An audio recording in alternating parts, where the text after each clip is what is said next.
This is the sidereal birth chart of Ram Dass, born Richard Alpert on April 6, 1931 in Boston, Massachusetts.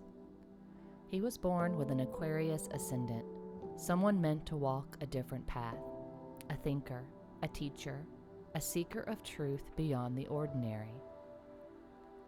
In his first house sits Venus, the planet of love, peace, and harmony. It gave him a soft presence, a kind way of moving through the world.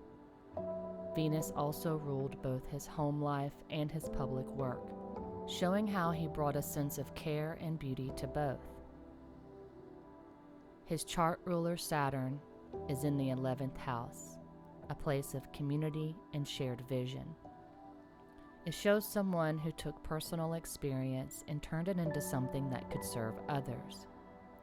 Jupiter, the planet of growth, sits in the 5th house of joy and creative expression, but it's opposite Saturn, revealing a life spent balancing freedom with responsibility, expansion with restraint.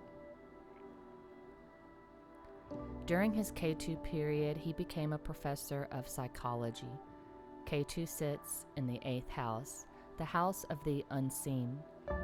That time was marked by study, research, and asking the big questions about what lies beneath the surface of the mind. Later, during his Venus period, everything changed. He and Timothy Leary began experimenting with psychedelics. He was let go from Harvard, but the shift had already begun. At the start of his Sun period, he returned to Harvard and reunited with Leary. The sun brings light to what's been hidden. For him, it brought healing and a sense of wholeness.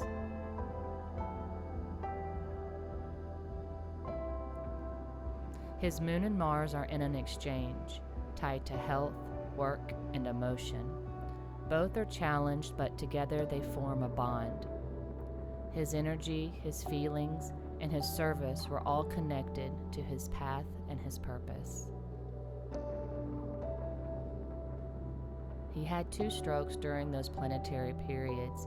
Even then, he continued teaching, more quietly, but still present, still offering love. The moon in his chart is alone, forming what's called a Kama-druma yoga. This often points to a mind that grows strong in solitude, and in his case, that solitude became his strength, supported by Saturn, his ruling planet of surrender and stillness.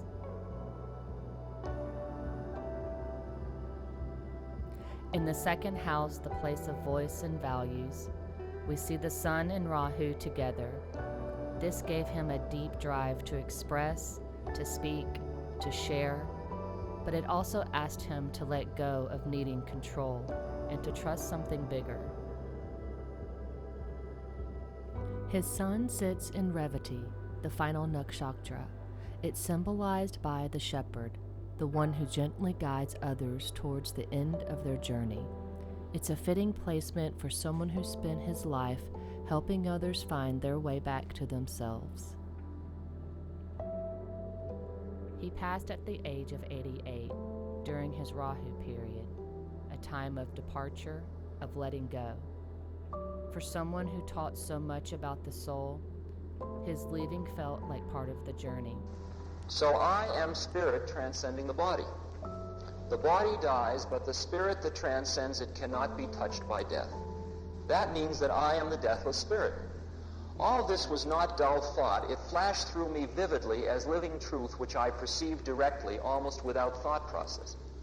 I was something very real, the only real thing about my present state, and all the conscious activity connected with my body was centered on that I.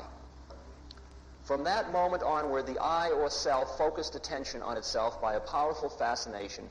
Fear of death had vanished once and for all. Absorption in the self continued unbroken from that time on.